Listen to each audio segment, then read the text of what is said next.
Welcome our newest member, Mr. Jim Kowalski, to the commission. Thank you. No speech. Check. Okay, roll call, please. Mark Cole, Present. Robert DeVoe, Jim Kowalski, Present. Marky Matalago, Present. Ross Bourgeois, Euless Simeon, Present. Jared Ricky, Present.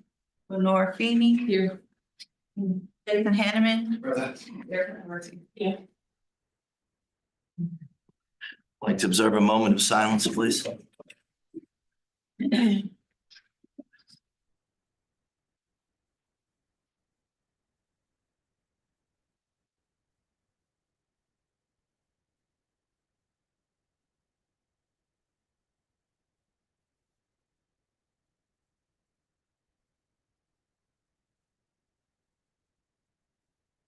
I pledge allegiance to the flag of the United States of America and to the republic for which it stands, one nation, under God, indivisible, with liberty and justice for all.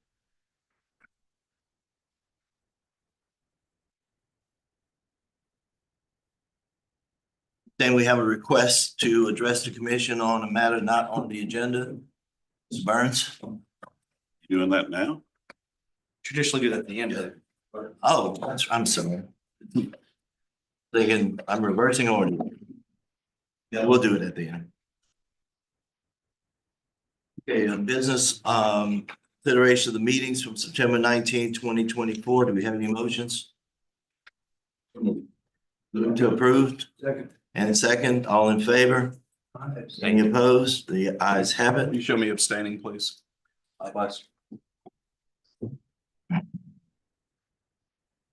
Consideration of request for Office of State Police to establish a new unclassified lieutenant colonel position in accordance with SPC Rule 4.1 to serve as the Deputy Superintendent of Special Operations.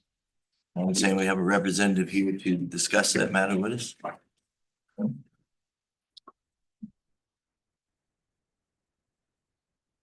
Morning, Mr. Chairman, members. Welcome to our new member. Thank you for having us today.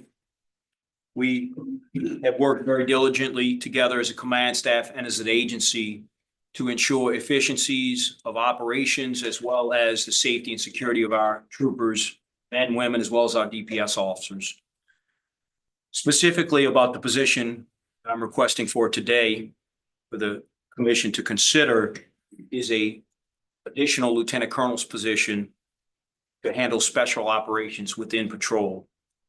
Presently, our patrol command is the largest of all the commands within Louisiana State Police. The addition of the Region NOLA with the 10th Troop has spanned the control for the lieutenant colonel, where now they have 5 majors reporting to 1 lieutenant colonel. And specifically, it has approximately 672 troopers reporting directly to that 1 lieutenant colonel. As you know, we're under 1,000, working very diligently to get to that number with the current classes, but that span of control is 59% of the agency. We have an additional, if you include our WAE troopers, our DPS officers, and commissioned WAEs, it's 1,142. So with that being said, the position that I'm requesting for is needed for the Special Operations Division. As all of you all have been furnished with the documentation, the table of organization, the span of control, and how that sets up, I just want to go over a couple things. When we move this, rather, if y'all approve this request, what it will essentially do is take the special operations out of patrol and move them on the new lieutenant colonel. So let me just back up by saying the 10 troops that we have across the state, as well as the 4 regions, including Region NOLA, will remain currently where they are now under Lieutenant Colonel of Patrol. This special operations would create a new command, and we would separate divisions such as emergency services, air support, and our crisis response on one side of the command, which is the crisis command, and on the other side would be the TESS, or Transportation Safety Services with commercial vehicle enforcement, as well as I would relocate DPS commands, which are currently under support. That include the Capitol detail. That's everything at our state capitol. These are uniformed DPS officers, as well as the our what we refer to as our JESTEC command, which is the troopers that run our joint emergency services, rather the DPS officers that handle security of the barracks, the state police barracks, and the security for the state police headquarters. So it aligns, it takes patrol functions that are in DPS, moves them under that command with TESS, because in our transportation services command, we also have DPS officers who assist us with that mission. Specifically, this proposal would reduce the span of the current patrol command by 20%. And you think, well, that's really not that large, but it is because of those operations.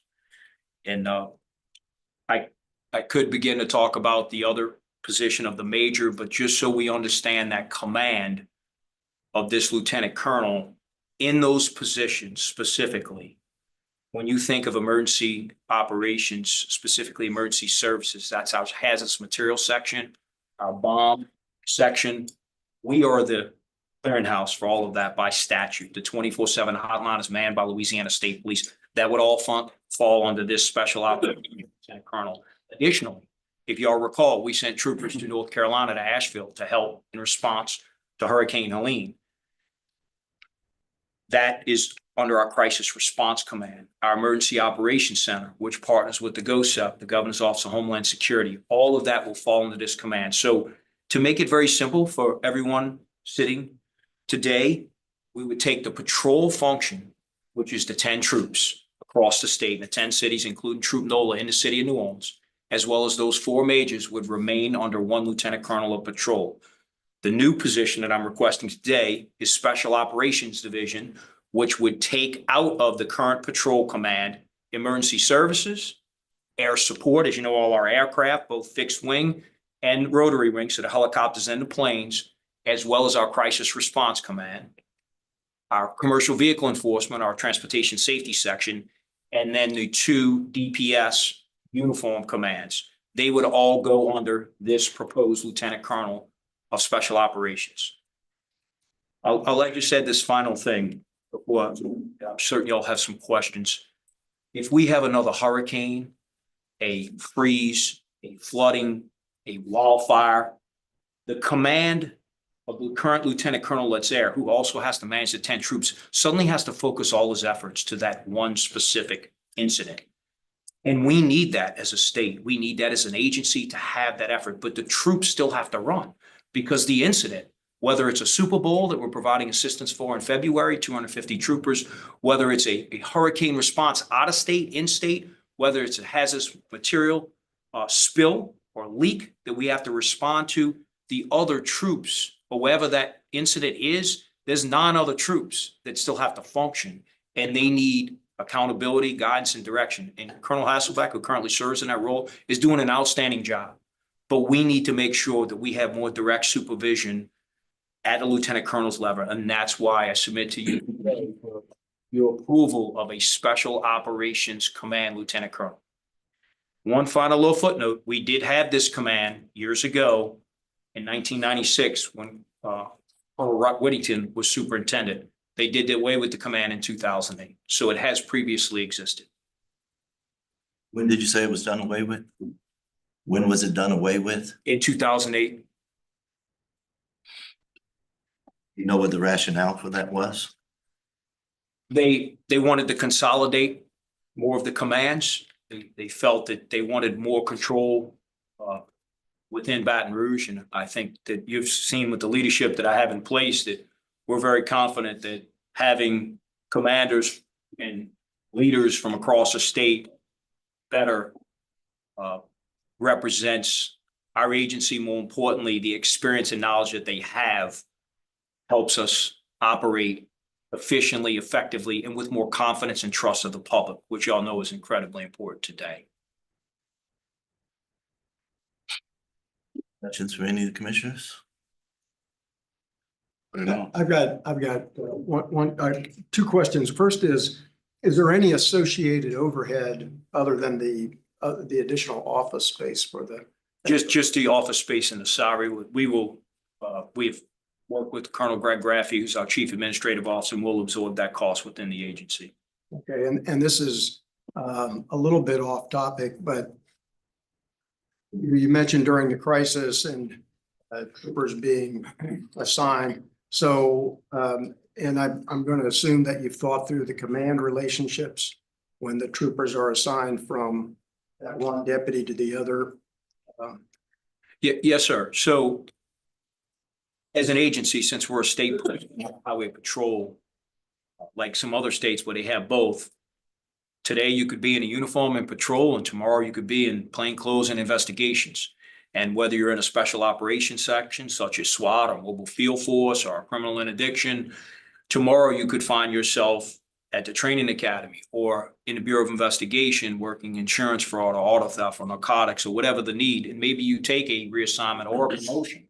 So within our agency, everyone understands, although you have a direct line chain of command, and I know in the business world, many of y'all are familiar with the dash lines, we have a lot of those as well. And General, being that you're a military man, you understand that these sections work hand in hand with everything that we do. And we don't have, I'd like to think under the last 10 months with the current leadership we have in place, we don't have those egos and those silos where everyone's working efficiently, effectively, more importantly, with confidence and esprit de corps is very high, because we've reminded the men and women that work for our agency that we all have to work together to complete the mission. And if we, as state police, are not working effectively, how can we expect to partner with our sheriffs and our police departments and our other federal agencies if we can't do it within our own agency? But great question. Okay.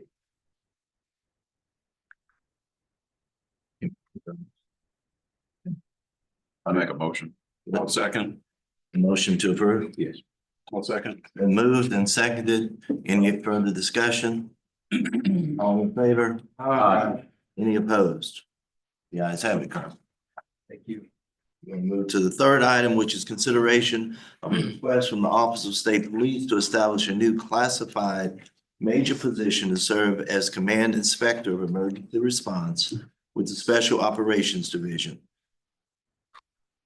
So not to rehash what I've already said previously, but with the creation of the new lieutenant colonel span of control with the two majors, this would only leave one major. When we take those specialized divisions, that would be a total of 6 commands, so 6 captains. This major position that I'm asking for today to support the new lieutenant colonel's position would be emergency services, would specifically be over the crisis response command, which includes the emergency operations center, SWAT team, mobile field force, our mounted, our criminal interdiction, our air support, which is our 15 aircraft and our 10 pilots, as well as our emergency services, which is our hazardous material and bomb squad. Additionally, those 3 commands would fall under this new proposed major classified position. The other major that's currently there would remain over transportation safety, which is commercial vehicle enforcement, all your truck enforcement across the state, your towing and recovery, your motor vehicle inspection, your mobile weights enforcement, and then the 2 additional commands, which if you see at the table of organization in front of you, or the TO, we're relocating them from support over to patrol because they're uniform divisions. So we're aligning uniforms with uniforms. So the reason why those 2 DPS commands are over there, because in our tests or our commercial vehicle enforcement in Louisiana, the only ones that can do the commercial vehicle enforcement or DPS officers are Louisiana State Police troopers. And so this consolidated one major would provide greater operational efficiency and accountability at the next level. So this major would have 3 captains reporting to them: crisis response, air support, and emergency services. So currently those divisions report to the one major. Currently, they report to one major. Is he classified or is he? Classified. Any other questions for any of the commissioners? Make a motion to approve. I second the motion. Moved in second. All in favor? Aye. Any opposed? The ayes have it. Yes, sir. Thank you. Do you guys just a point of personal privilege?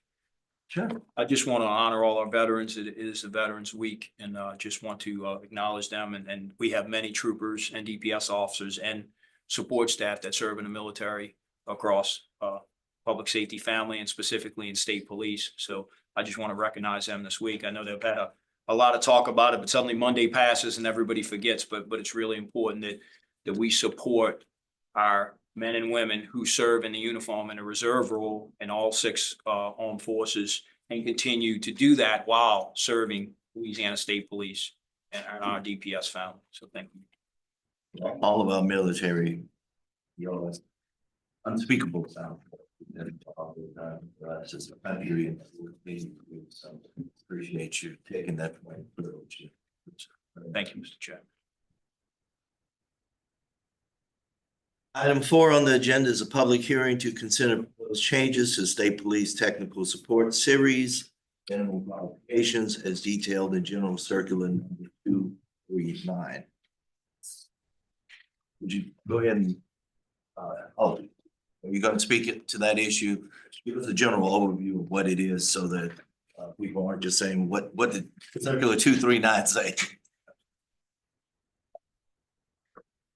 Good morning, Mr. Chairman, Commissioners, support staff. Major Robert Burns in the Office of the Superintendent, Strategic Support. What we are seeking to do with this is there's a lot of well-known positions in the Office of State Police, but there's actually a job series that's not so well-known. That's what we call our technical support officers, or we refer to them as TSOs. Our technical support officers perform a critical role in investigations, not just within state police, for our federal, state, and local partners. Our technical support officers are highly technically trained to do things such as wiretaps, electronic surveillance, computer forensics, mobile device forensics, and electronic countermeasures. These are things that require hundreds of hours of specialized training that most police officers and troopers will never attain unless they go into this specialized career path. This is a job series that's currently within the Office of State Police. It's posted on the State Police Commission website, starts at trainee and goes all the way to supervisor. We currently have 6 TSOs statewide, and there are retirements that are possibly pending. That's going to drop that even further. The reason why this request is important to the agency is for people who want to take this highly technical and different career path, requires them to kind of step out of the traditional path of sergeant to lieutenant to captain and really devote themselves to this area of expertise. The current construct of the amount of years and time it takes to ascend through the ranks, we feel, after some research and discussion, that it could be a prohibitor to people wanting to take this step. We're not seeking to create any new positions. We're not seeking to up anyone's pay or create any new pay rates. We're only seeking to streamline and put more consistency between the ranks on how you ascend from trainee to technical support officer to technical support officer senior, and finally technical support officer supervisor. As you can see, as listed in front of you, the training requirements will remain the same. To go from trainee to technical support officer will remain 280 hours. And I can tell you, I'm not a TSO, but based on my research, that's 280 hours of highly technical and strenuous training. To ascend from TSO to TSO senior would remain an additional 80 hours of even higher technical training and expertise. All of those things will remain the same. The only thing we are asking to do is to reduce the amount of time between ranks. We believe that the time that we are asking for is more than sufficient. It will retain the amount of expertise that's needed to be attained at each level through the process, and will have no negative consequences with these changes. So we appreciate that, and I'll take any questions. So you say this will streamline the process of moving from one level to the next. So in that sense, it will have an impact on pay because it'll make it easier to go from one to the next. Is that Yes, sir.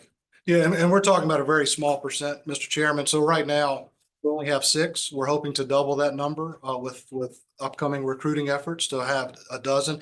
And keep in mind too, sir, this is statewide. We have TSOs right now that live in one area and are having to traverse the state to respond for calls for service. We're hoping this will allow us to grow the ranks and have a more uniform presence across the state with our TSOs. Were there previously more than 6? There were, yes, sir. Yeah, we currently have multiple vacancies. We recently posted a vacancy.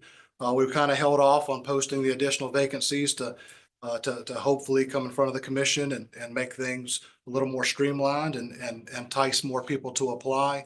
If we're successful today, then we will seek to fill those additional vacancies. At its largest, how many were in the ranks of TSO? Historically, based upon what's on the books now, there's 10 positions allocated and there's currently 6 positions filled. And that's because you can't get people to move over? Yes, sir. Just historically, particularly in recent years, there's just been a lack of interest or not as much interest as we would like. And it's understandably so. You know, if you look at the current structure, if you stay on the traditional path, the ascension through sergeant to lieutenant to captain's a little bit more clear and concise on that path. There's more opportunity. You know, if I'm a sergeant in Baton Rouge, I can apply for a lieutenant position anywhere in the state. So there's more opportunity for us to entice people to want to go through this specialized training and take this alternate career path. We feel these changes will kind of help to balance that. Any other? And I'll just add, Chairman, that in 2018, when this, at the time, it was just the technical support officer title, just one title. And when we received a request back in late 2018 and established it in 2019, that's when the series, its current form came into existence with a true trainee, an officer, a senior officer, and then the supervisor. That structure wasn't there. So there was, you were being recruited into a single title, and that was it. It was sort of a dead end path. And so that the commission established the series in 2019. And the requirements at the time were even higher than were established by the commission, the time in between levels. And so the commission established the current levels. And then again, as Major Burns has pointed out, it's been 5 years since the series has been established. These changes are not significant changes. We're going from 2 years to 1 year or 3 years to 2 years. It's not significant, but it could potentially impact the recruitment efforts in a positive way. And I believe the last posting was, I believe there were just 2 applicants on the last posting that applied to go into the trainee series. So I believe Major Burns is correct with some positive maneuvers on the minimum qualifications. It could entice more people to look this way. Yeah, I think this is a very important field. Very few investigations don't involve some level of electronic or digital evidence. Yes, sir. I know I do a lot of criminal defense work and I hate to see it. I know that, you know, cell phones and Title III wiretaps are critical in most investigations and typically harvest evidentiary value evidence. I work with Asmussen, John Asmussen up in our, I think is he in this program? What was the name again, sir? Asmussen, he's the cell phone guy, downloads all the cell phones and all this. Yeah, no, sir. He's not in our program. You know, he was part of it. So I feel like it's only going to be more important as technology continues to advance and play a major role in people's lives. Yes, sir. Yeah, do we have any motions? I'll make a motion. On second. Been moved to approve the request. It's been seconded. Any further discussion? Yes, sir. The recommendations by the director or the request that was made by the. The request that was made, I assume is what the motion. What was posted on the circular. Let's just make the motion clear. The motion is to approve the change as reflected in General Circular number 239, and that's what's seconded. All in favor? Any opposed? You guys have it.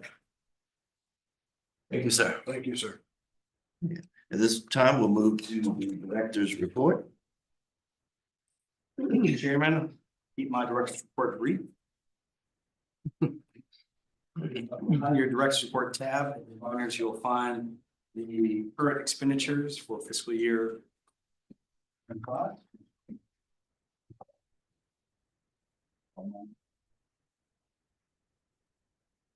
Are there any questions regarding the commission's expenditures? Based on our current expenditures, are we on track for the budget for this year? We are. Mr. Chairman. The other item to mention is that annual training. At that time of year. We'll get more frequent reminders electronically and in person, but 2024 annual ethics training, 2024 annual preventing sexual harassment training. It applies to all commissioners serving in calendar year 2024. Even our new member will complete his training as well, and that is by the end of the calendar year. And then my other item is to advise that our next meeting is scheduled for December 12th at 10 a.m. All right, Mr. Burns, now is the time that we will call up anyone who has requested to speak to the commission on items that are not on the agenda. So we invite you up.